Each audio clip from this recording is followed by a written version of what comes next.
It's a wedding. We're having a wedding. Shows and fashion shows, and then from there I had this inspiration. I love Tony Robbins. He's one of my biggest inspirations and mentors, and I was listening to him. I listen to him all the time on one of his podcast CDs, and I immediately got inspired to start a school to teach people how to become wedding and event planners. Now, nobody had done this before in this area, and I was getting a lot of negativity from vendors saying, "Are you crazy? Like, you're creating your own competition." I was about to ask that. Yes. I read that at the But I'm a weird person where I don't believe in competition. I feel like there's enough work for everybody, and that whatever bride is going to be attracted to me is going to be a different bride that's going to be attracted to them.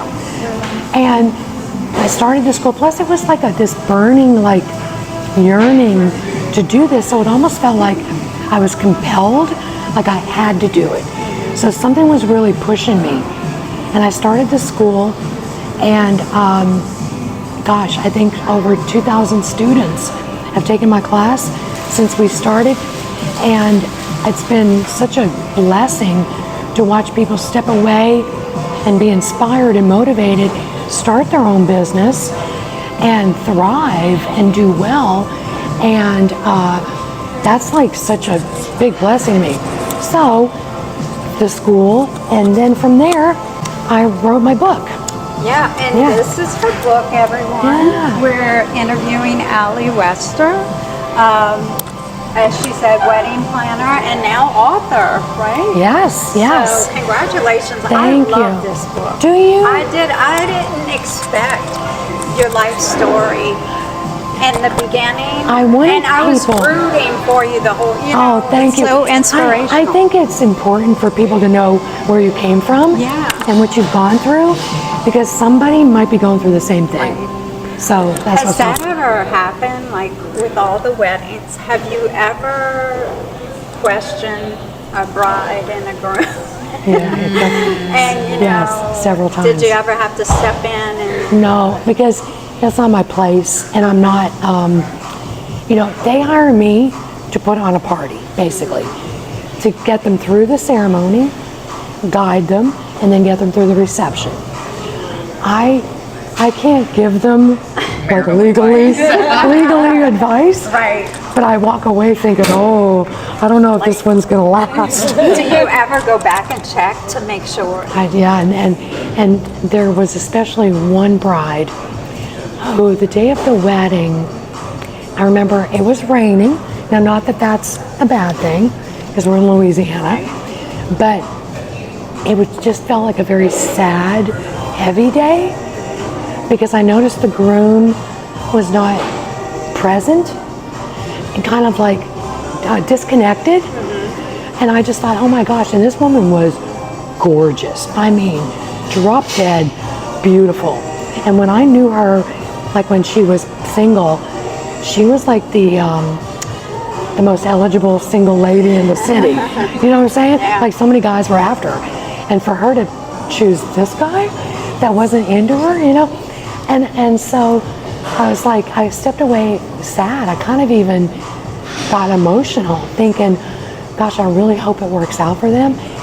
But 7 years later, so they were together for 7 years, it didn't work out for them.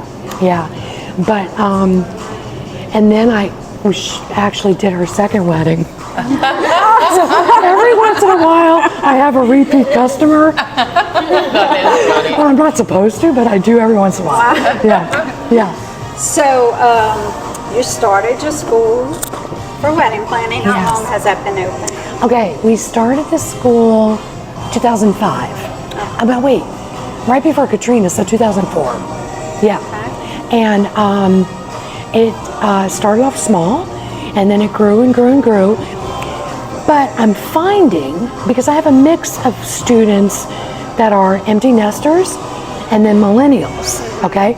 So my average spring and fall class used to run about 20 students a piece, but I'm finding now millennials are wanting something different.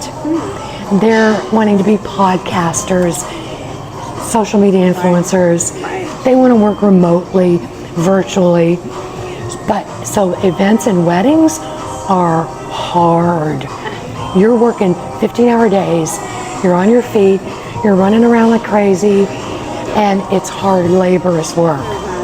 But the empty nesters, though, are yeah, they get it. Yeah. That's me. Yeah. Same.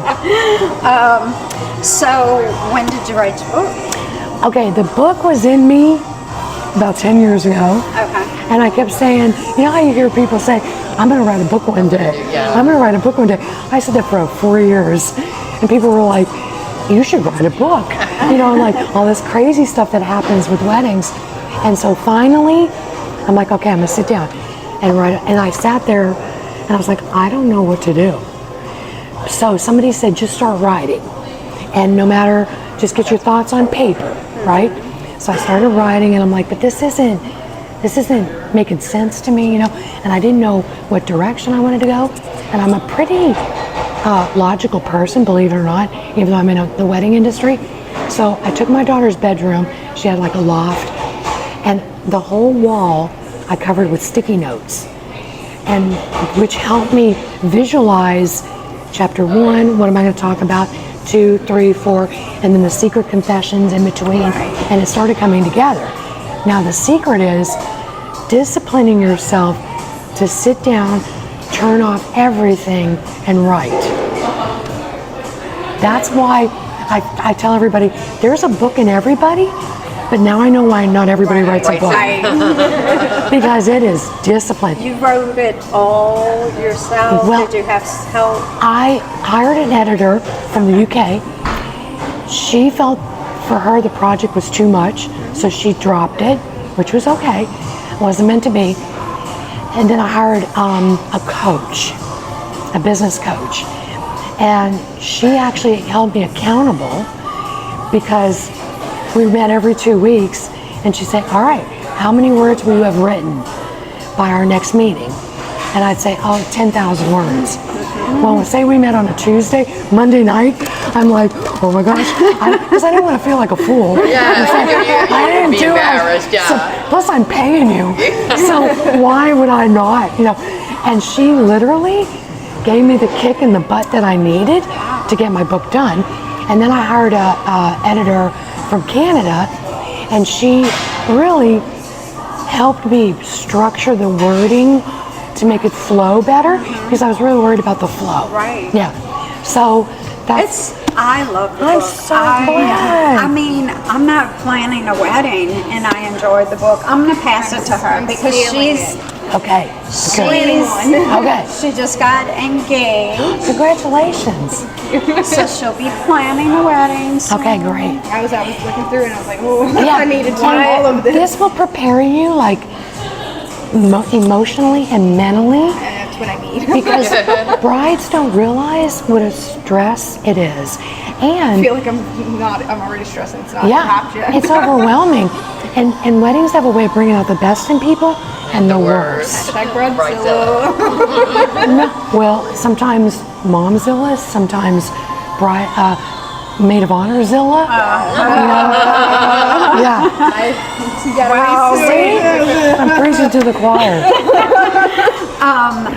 My favorite part was, of course, your life story. I was exhausted reading what you had to go through Yes. to pay for your class. I was just exhausted. Yes. And then trying to raise 2 children. And Yeah. y'all have to get the book. It's really Please. good. And the tradition part. I didn't know all those traditions. crazy. Really. I We were was telling just her about talking it. about it. Tell us about your business. My business. Okay. Yeah. I wish I would have known for rain. I never knew Yes. that, and it rained on my wedding Did day. it? I wish I had that little bit of rain. So because of my book, now it seems like it's becoming more known. I don't know if it's because of my book, but I posted it on TikTok. We had a wedding, was it in April or May? And of course, 3, 4 o'clock, it starts monsooning, okay? So I took some of the bridesmaids' faces, but they were still getting hair and makeup done, and I put them outside to collect the rain, and I took a video of it, and I said, hey, FYI, if it ever rains on your wedding day, collect the water and save it, freeze it, and then use it to baptize your firstborn. Isn't that beautiful? Yeah. So And I put it on TikTok, and it had like 7 million views. Wow. And but people were going crazy because they were like, first of all, that's crazy. Why would you do that? So just Yeah, you get TikTok. a little bit of everything. I love TikTok. It's my favorite. It's my favorite. And you also taught yourself calligraphy? I did. Do you still? Nope. Okay. Because it's so tedious, and like I did it out of necessity. You know, my kids were little to make money, but it's just very precise and tedious, and I always felt like I was in timeout. Okay. So It's something you didn't enjoy. I don't enjoy it. I subcontract it out now, but I always tell my students too, if you have even a pretty handwriting, offer your services to brides, because technically invitations, wedding invitations, are supposed to be handwritten, not printed, not labeled, because when you get something in the mail that's handwritten, you take notice. Yeah. So even if you have a pretty handwriting, solicit that business, because brides don't have time to do it. Right. Yeah. We talked about bridezillas. Yes. Do you have a memory? What's the worst bridezilla you ever come to see? Okay, so sometimes it's the moms. And I've been very fortunate. I haven't had ones that were really, really bad, you know. And I think it has a lot to do in the way you market yourself, advertise yourself, that you're attracting the right type of clients. Oh, okay. Yeah. But every once in a while we have, to me, the most difficult brides are the ones that can't make decisions. Because those are the most difficult, because I can't make those decisions for them. Right. They have to tell me, I want this, not that. And they'll drag their feet because they have decision paralysis, basically. And so when we're on a time frame to get things done, need to know, yeah. like, 3 months out, 6 months out, a year out, you have a timeline to follow. So if you're not making your decisions and I'm having to force you, that's hard for me.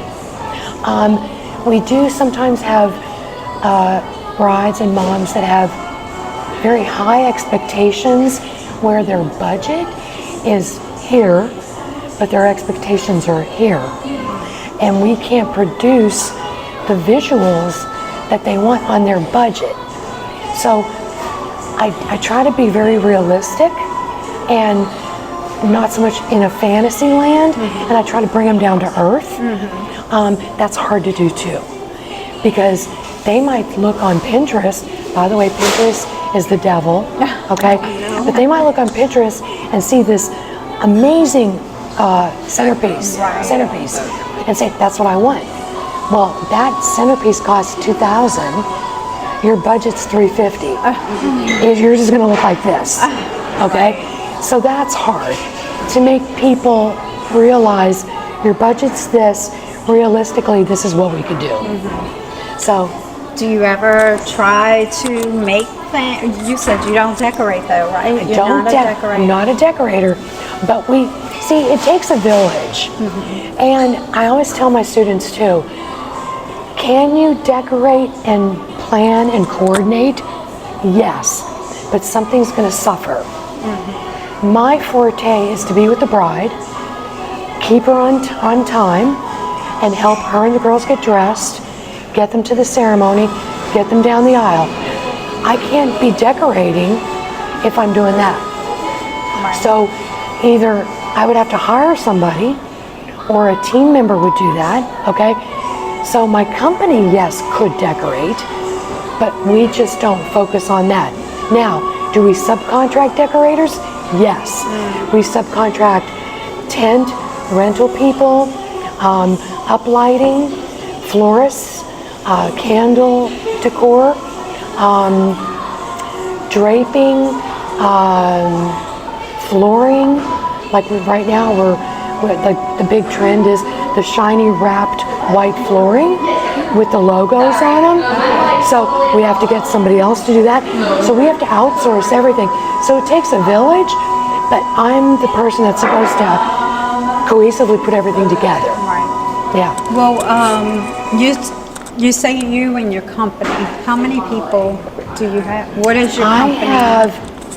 I subcontract out my girls, but I have right now 25 active members in my association. And at any given time, we meet quarterly, and I give them a list of all the weddings coming up. And these are graduates from my school. Oh, okay. And so they sign up whatever wedding that they're available to work. Okay. Yeah, And do you do destination weddings? we do. I've been to Tennessee, Florida, Pennsylvania, California, Texas. Wow. Yeah, so if they want to fly us, we'll go ahead.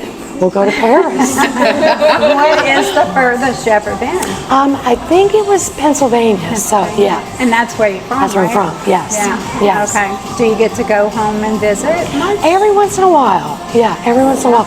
I don't miss the winters. So the snow and I do not mix. So I read that you fell in love with Louisiana. That's why you stayed here. I did. And what about Louisiana do you love? The weather? Not the weather. Not the weather. It's the people, the culture, the food. It's just unique. It's like nowhere else in the world.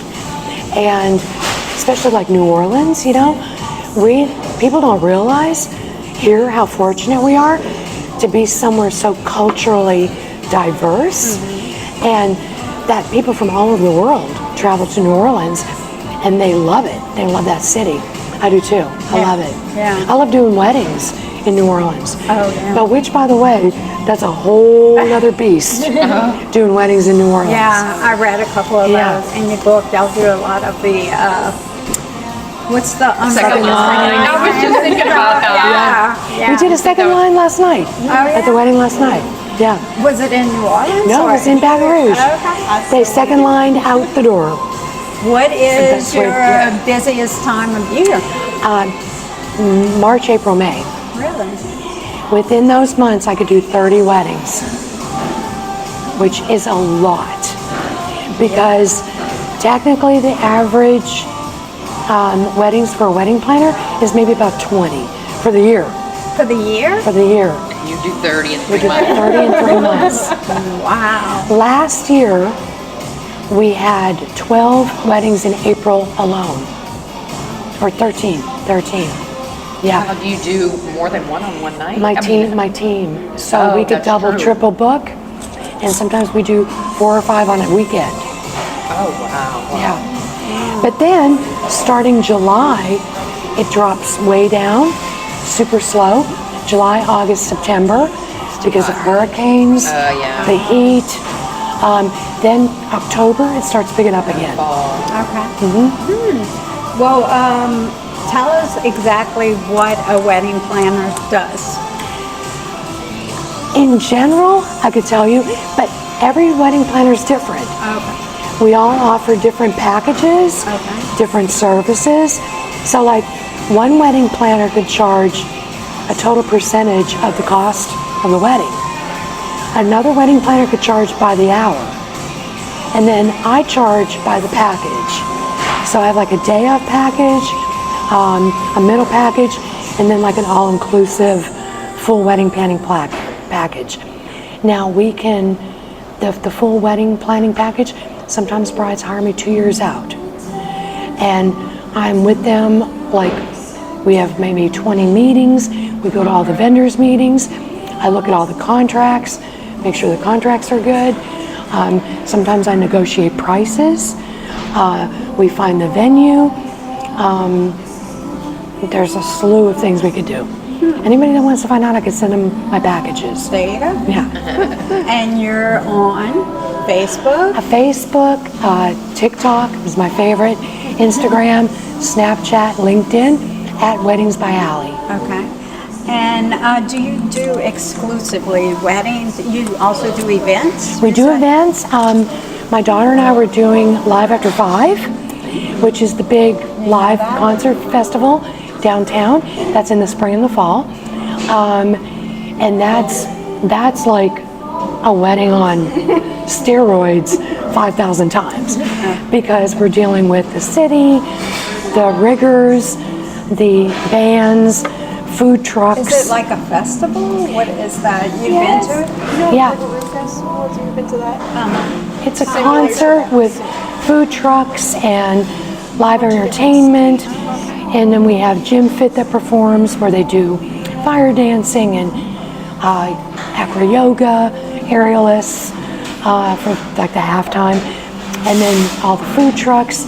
We have an artist alley, so it's a And huge, when is that? It starts in the fall, and they do 6 concerts, and then it's in the spring, 6 concerts. Okay.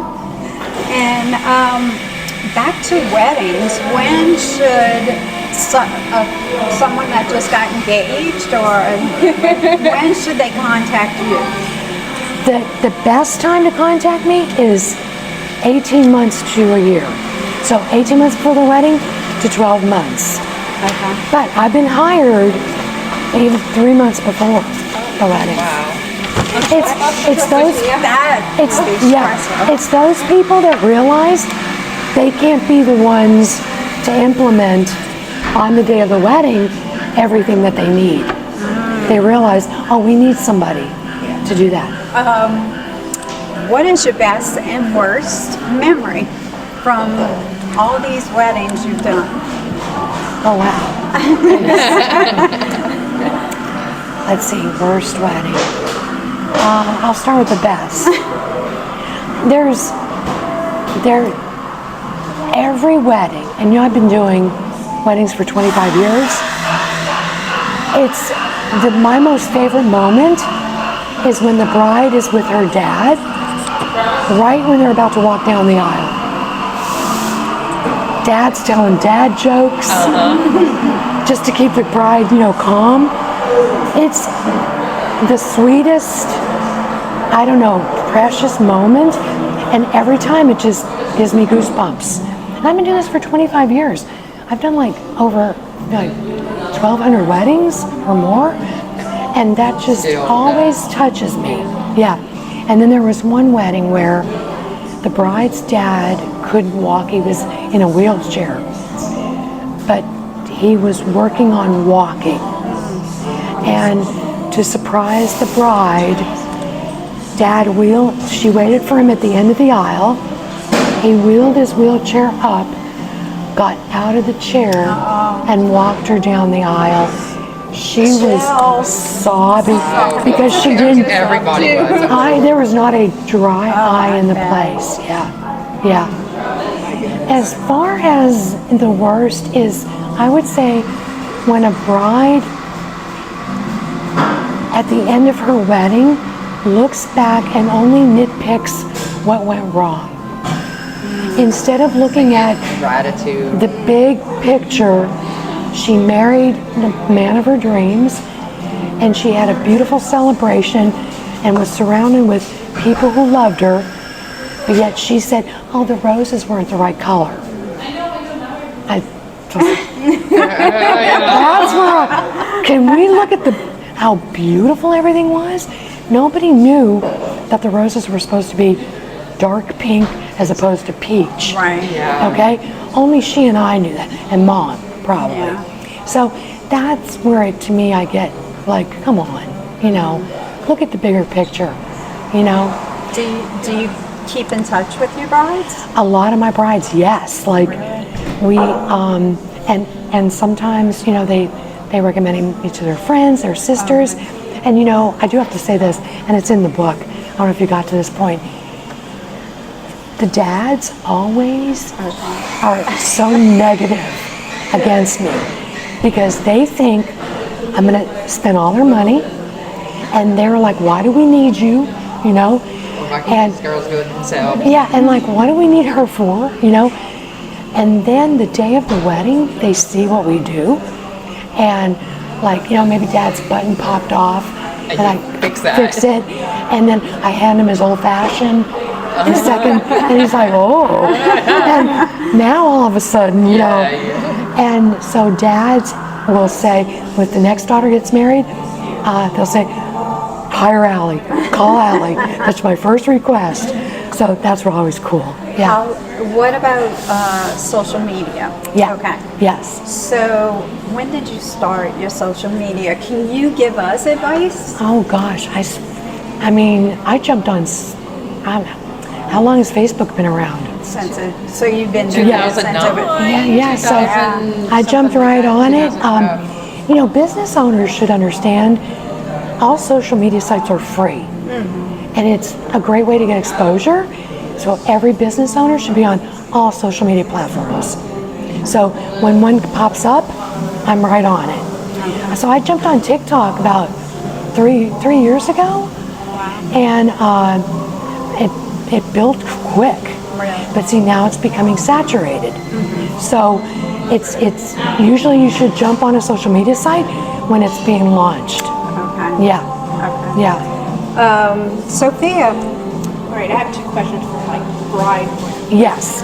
Okay, so what makes a wedding flow well? Like, what is your like number one tip if I needed to just go right?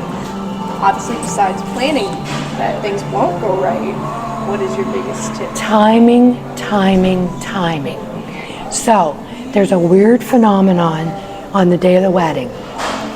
What normally would take you 10 minutes to do something, on a wedding day is going to take you 30 minutes. Okay. Seriously. Yeah, because I don't know if it's because like bridesmaids are scattered, they don't have like all their stuff together. So you would think them getting dressed would take 10 minutes to slip on their dress. Nope, 30 minutes. And the bride, it's going to take even longer, okay? A limo or a limo bus, so let's say. Brides will say, but it's only 10 minutes from our prep venue to the church. Well, but the limo bus goes slow because you have 28 passengers, okay? It can't make turns like a regular car. So 10 minutes now is 30 minutes. So give yourself a buffer. Hair and makeup. If we're going to be tripped up in time, it's always hair and makeup. So if you've got 6 bridesmaids and the bride, count at least, if for one person for makeup, one person for hair, 8 hours. So you want to cut that in half, 2 for hair, 2 for makeup. Now you're down to 5 hours, okay? So timing, okay? And even like the reception. The flow is all about timing. You don't want any dead air space. Like, you don't want the band to shut down and now we're waiting for father the bride to make it to the dance floor to dance with the bride. We're wasting time. So I always have dad ready to dance right there on the dance floor. Get him out there so we're not waiting. Did that answer your question? That definitely did. Okay. My other one is, what's the biggest issue you normally see? So like, what is like the number one mistake? Like, you see someone doing, you're like, oh, you shouldn't have did that. You should have known better. Not listening to their wedding vendors. You hire these people for a reason. We do this every weekend, so we kind of know what's going on. And even, for instance, say you go to a wedding venue, okay? And the bride wants to shift things up as far as, well, let's put the food over here instead of here. That venue facilities coordinator knows the reason why the food is over here is because the kitchen, the flow, it could be better being served this way. And so listen to your experts. And that's where problems come, is when they don't listen to the advice of the people they hired.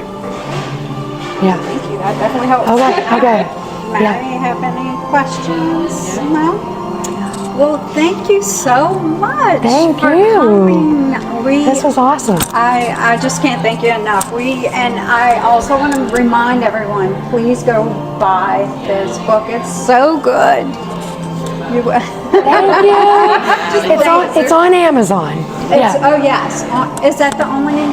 And I sell it at bridal shows. Oh, okay. Yeah. Our next bridal show is October 9th at the Crown Plaza. Okay. You should come. Anything else you want to plug? Or? No, I would say, though, for brides, stay in the present moment, the day of the wedding. Take deep breaths and enjoy the day. That's my best advice. Okay, well, thanks again and continued success. Thank you so much. Thanks for having me. Okay, thank you. Thank you. It's a wedding.